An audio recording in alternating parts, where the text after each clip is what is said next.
Hello and welcome to PGurus channel. I'm your host Sri Iyer. I'm here with Professor R. Vaidyanathan. Professor, let's talk about your new upcoming book on black money and tax havens. How long did it take for you to write that book?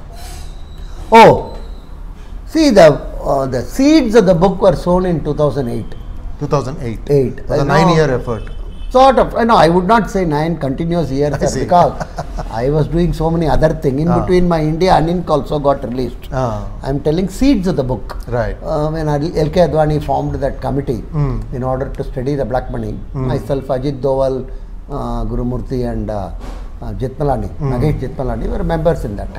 That time, Liechtenstein had a major issue with Germany and disclosure issue. That was the. Otherwise, over a period of time, and I was also closely associated with the Global Financial Integrity. I was fortunate enough to be called to Bergen in Norway for one of their closed door conferences, wherein a lot of these issues were discussed and debated. And I would say so many groups and people facilitated this process.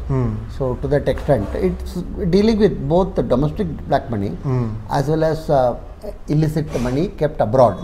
It's not against any particular individual or anything. It is more discussion on general term. What exactly causes this generation of black money? What is the mechanism by which this can be dealt with? What other countries have done in terms of dealing with it?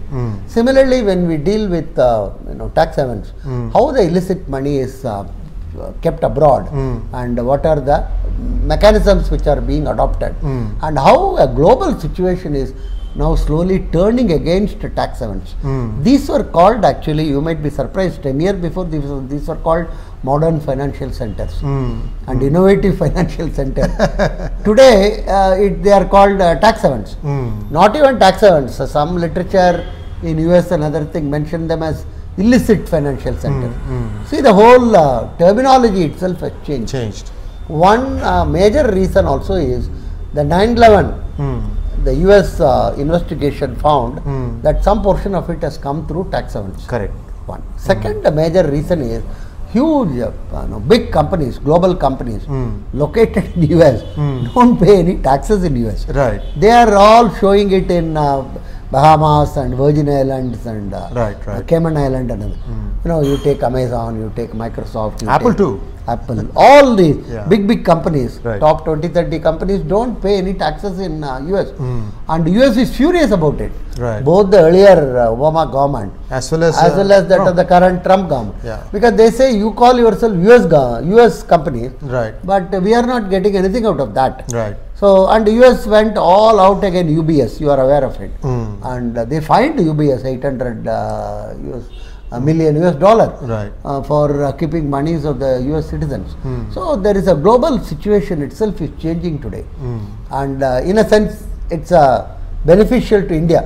We may have collateral benefit in the sense somebody else may be fighting the battle, but we may also get something out of this whole business.